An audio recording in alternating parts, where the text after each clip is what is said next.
Welcome to the first of the 10 lessons on the new paradigm in psychosomatics. This course wants to introduce all the main scientific advancement in the world of psychosomatic health.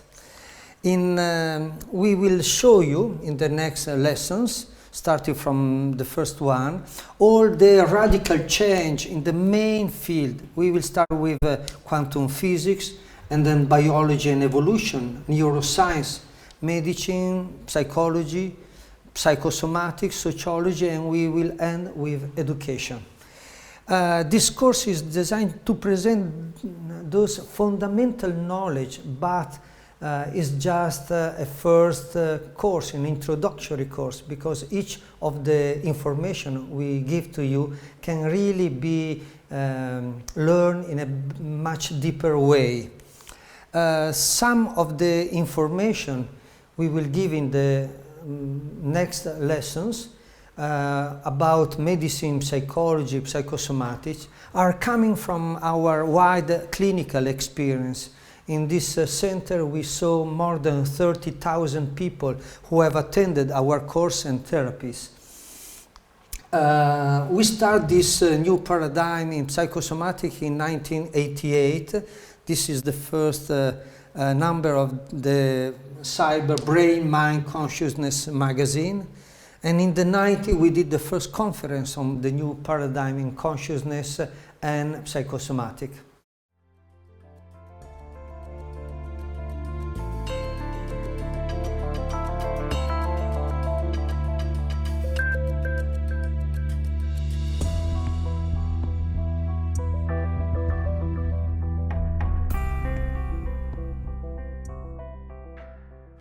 So let's say something about the paradigm.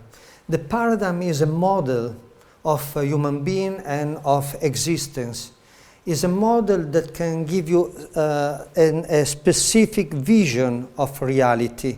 So if we can change paradigm, we can change our vision of ourselves and everything else in the world. And a paradigm can be very ideological, very based on something that exists or doesn't exist. Let's talk about the dichotomy paradigm, the paradigm of division. Usually we say in philosophy of science that Descartes is considered the father of the dichotomy between matter and spirit. He called it res cogitans and res extensa.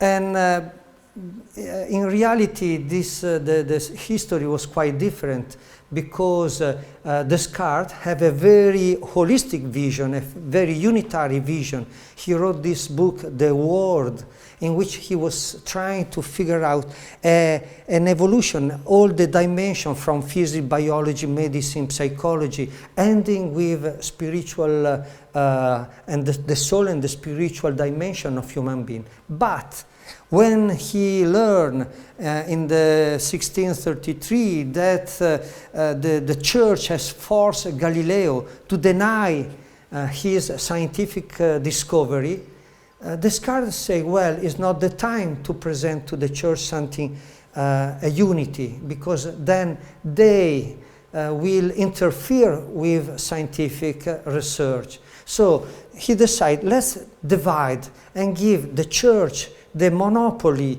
of the spirit, the spiritual realm, and let's give this to science the possibility to research on matter that have no consciousness, so the church cannot interfere. And this was exactly a good strategy, but after many centuries, the science developed as a material, reductionist, and mechanicistic science, a science without consciousness.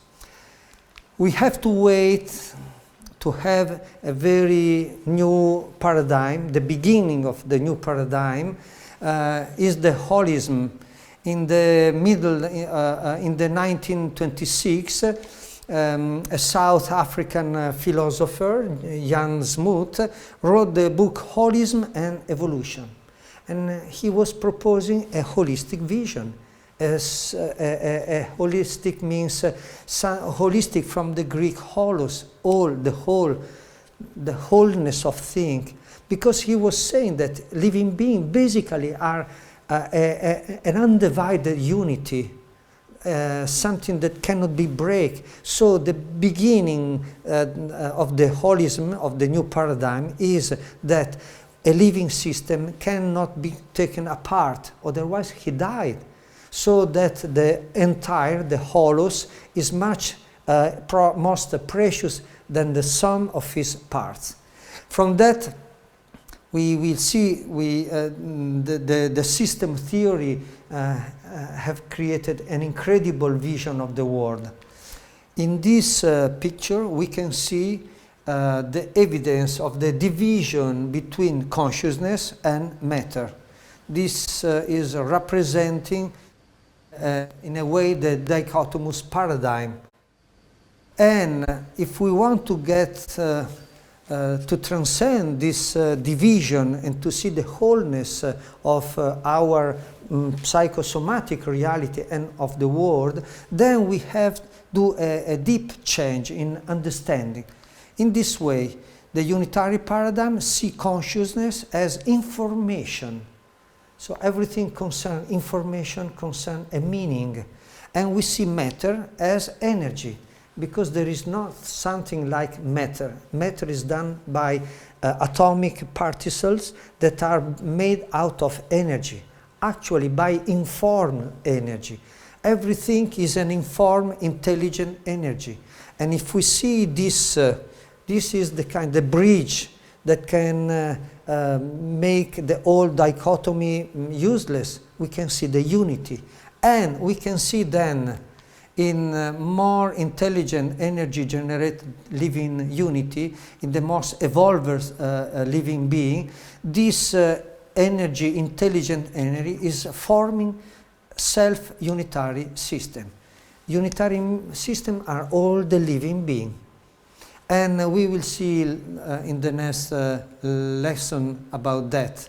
And then let's see the basic structure of this new paradigm in more evolved living being, like human being, like animal, higher level animal. The system consciousness, the consciousness of the living being, can be divided in three parts. The neocortex, the neocortical mind, that is the rational mind, the emotional limbic system, that is governing the emotion dimension, and the old reptilian brain, the instinctual. But in each of those evolved systems, there is a self in the center. Self-awareness is the center of all living being. And then, in this new paradigm course, we will use the same structure. So we will teach you something about scientific understanding, rational knowledge, Gaia hypothesis, quantum physics, neuroscience. We will teach you something about ethical, emotional, intuitive understanding, like human rights and other theory system, and something about body, good practice, the direct experience of our physical body, psychophysical health, emotional exercise for emotional understanding and intelligence, ecology, sustainability.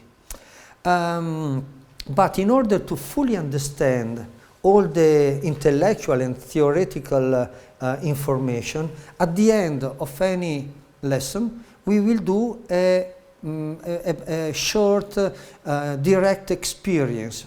So we will try to experience not the new paradigm not only with our mind, but even with heart and body, on an emotional way and on a, let's say, instinctual way.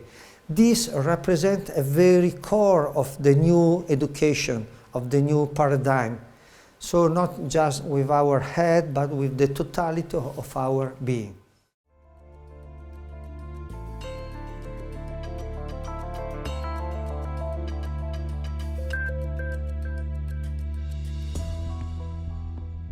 So let's start with physics, and let's see the new paradigm in quantum physics, and this word entanglement, coherence, non-locality, that have represent a real revolution in quantum physics.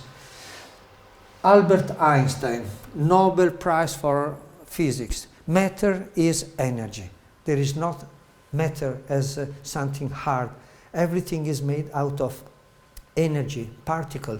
And energy particles are quantum field, and this quantum field is going in an infinite way. It's not limited like a physical unity. And Einstein says that there is a deep interconnection between everything. But let's go a little deeper on Albert Einstein's cosmic spirituality. The first thing we can experience is the mysterious, the fundamental emotion which stands at the cradle of true art and true science.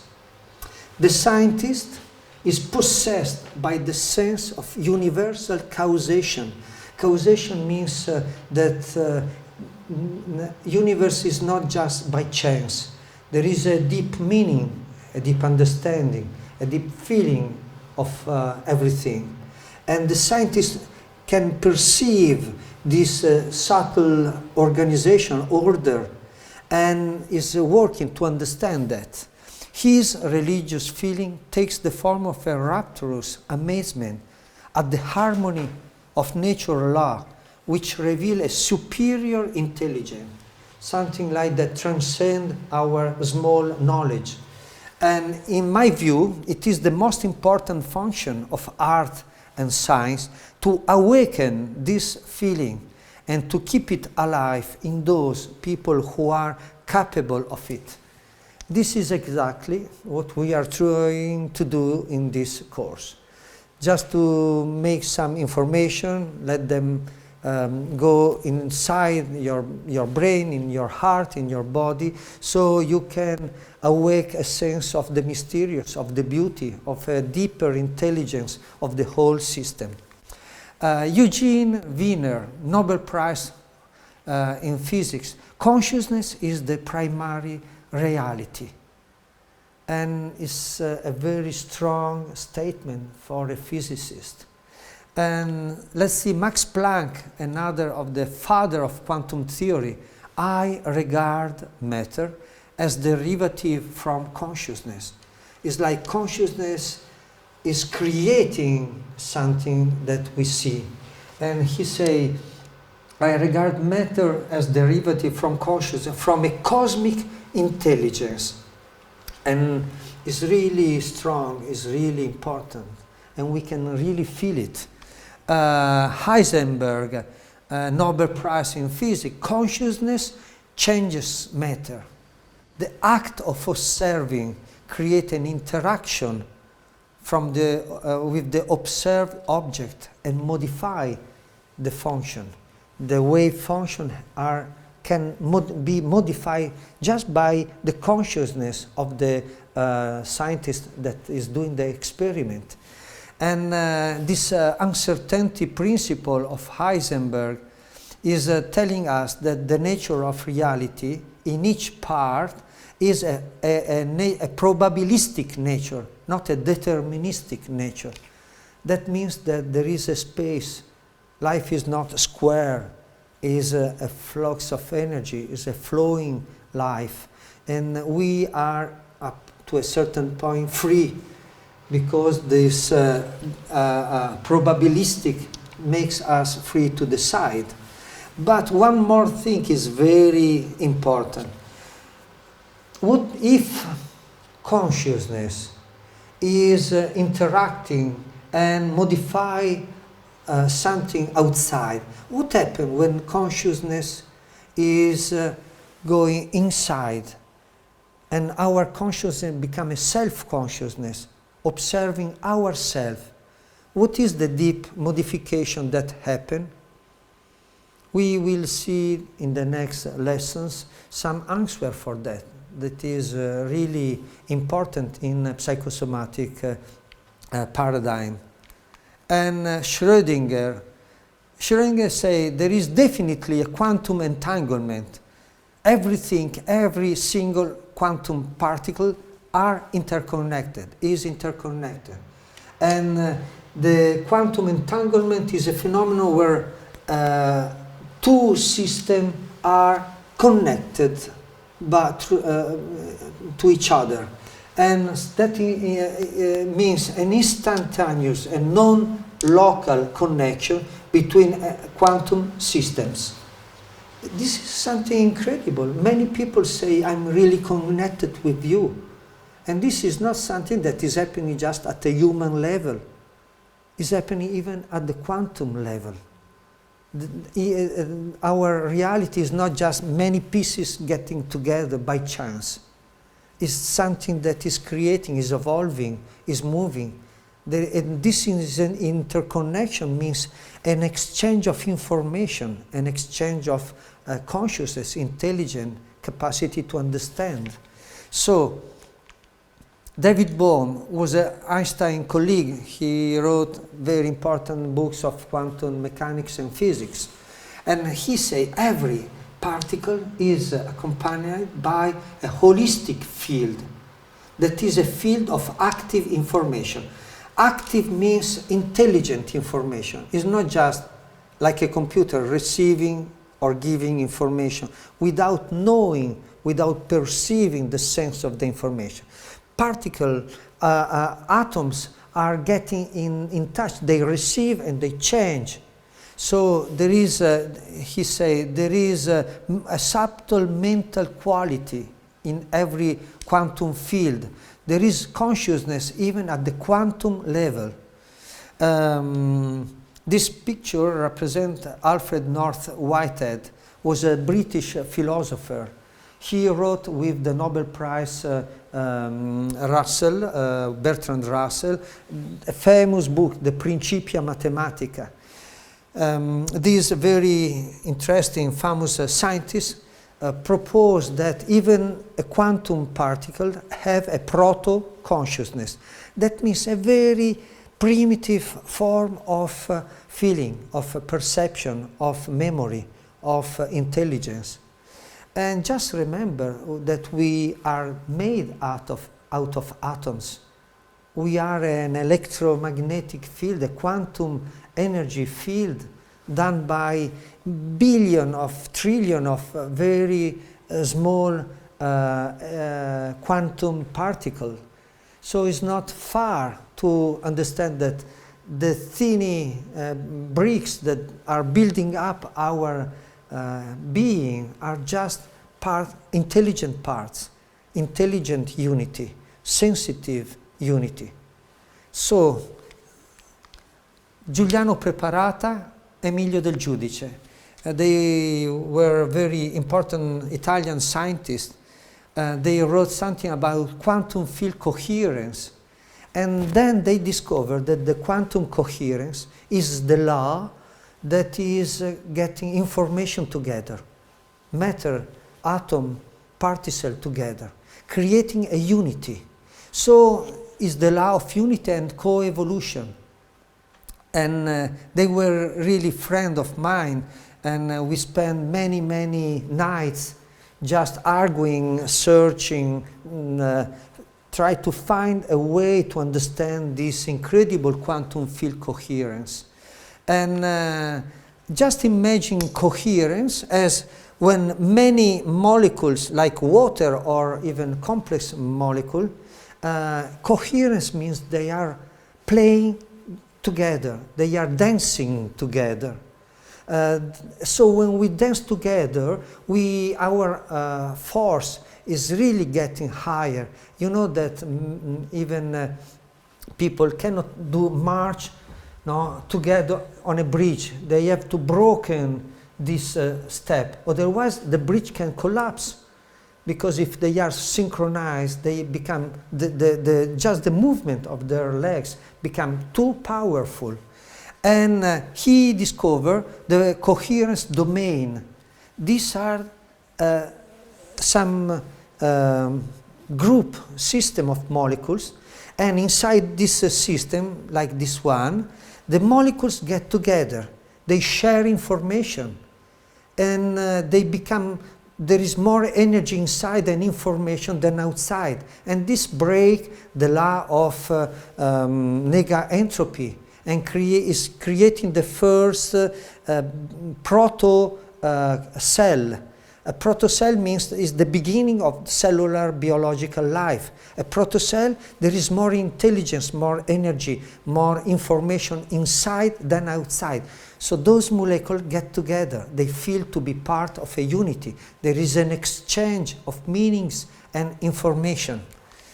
Like in the laser, where each photons, this is an electromagnetic field, is done by photons. And each photon is one particle, but when they go on the same phase in each other, then they exchange their information. They create a unity. And this is the beginning of life, is the beginning of communication, is the beginning of putting information together to create something bigger.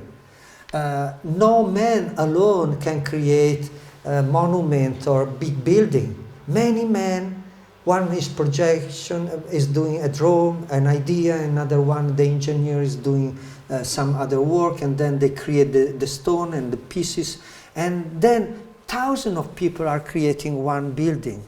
And this means a coherence of information. The easiest way is just to think about a concert. Many instruments. And sometimes in the beginning, before they start, everyone is doing something. And you see, ding, zom, and it's chaotic, there is no meaning. And then all of a sudden, the director is coming and say, okay, let's start. 1, 2, 3. And all the people get synchronized. And something absolutely much bigger and great happens. This is the law of coherence, is dancing together. Evolution is a dance that gets more complex and articulated. And these are the basic quantum law that are doing that. Giuliano Preparata, before dying, he wrote some very interesting statement. The field that is infinite is the oneness of the universe. The universe is just a big field, a big coherent field, is a oneness. Because the entanglement is a universal quantum field, and this is just absolutely beautiful. This is, he said, this is the realization, this is a matrix of the divine. It's like I can see in the beauty, in the wholeness, something that is much more intelligent and order and something so deep. And it's exactly the same feeling of Einstein, of many other, of Bohm. Let's go at the end of this first lesson to a quantum experience of our body. And this will be very interesting and very simple in fact. Okay.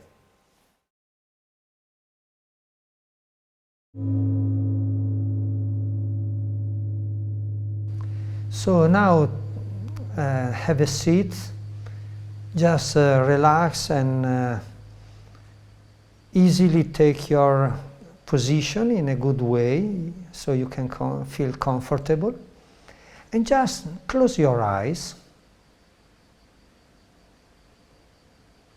and feel your breath, your body breathing.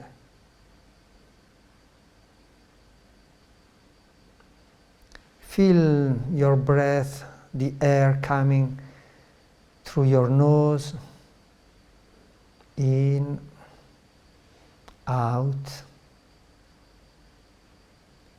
And just for a moment, feel your whole body.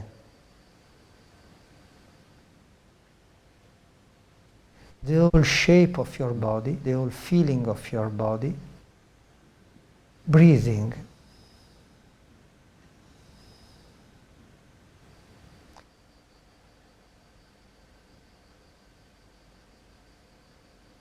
And see this section of breath like a pulsation. And feel the breathing of the air inside your head. Just relax your mouth, so just a little bit of air is coming inside.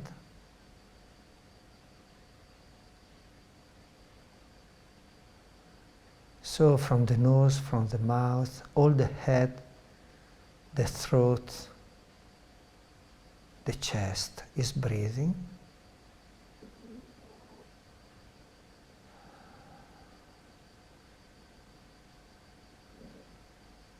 Just feel all the lungs, all the heart breathing, moving, even on your back.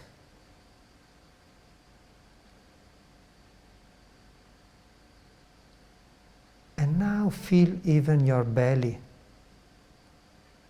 all the place you are sitting.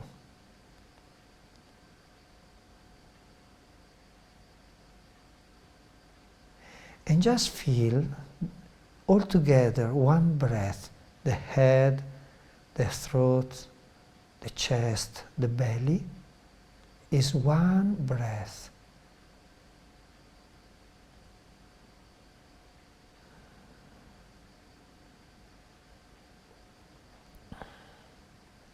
Now you can try to feel the whole body breathing.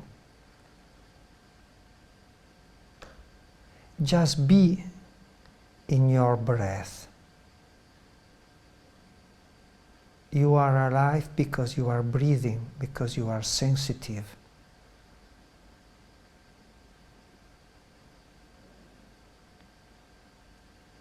And right now just realize that usually what we call it the body is normally something heavy, tired,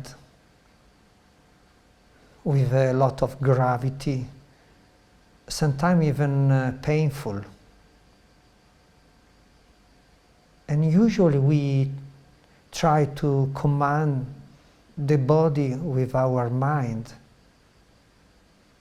In this situation, just feel the body alive, breathing on its own. And just feel that your body doesn't have any matter inside. We are made out of atoms that are made out of particles of energy.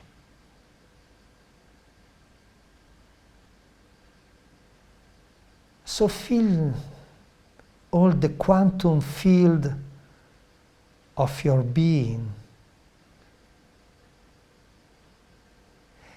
And in each moment, every part of your body is moving, is breathing, is active.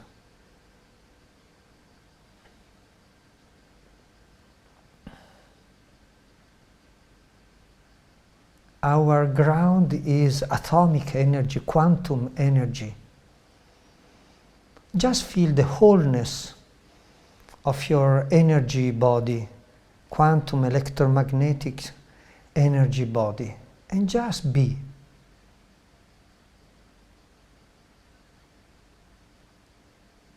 And all these particles of light, of energy, of intelligent energy are just breathing as one. 1,000 billion of atoms and particles are just synchronized as one pulsation. We call it life.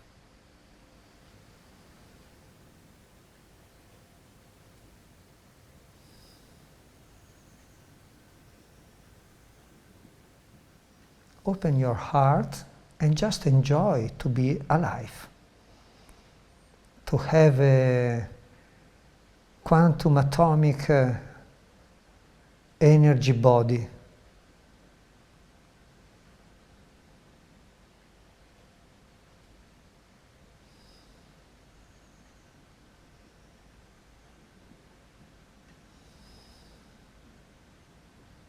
And just remember that an atomic bomb is just the energy, the release of the energy contained in few atoms.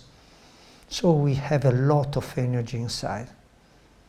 Our atoms, our particles, have 14 billion years of life, and they are yet not ready to die. They go forever, they don't die. Enjoy, be present, and then gently, consciously stretch your body and open your eyes.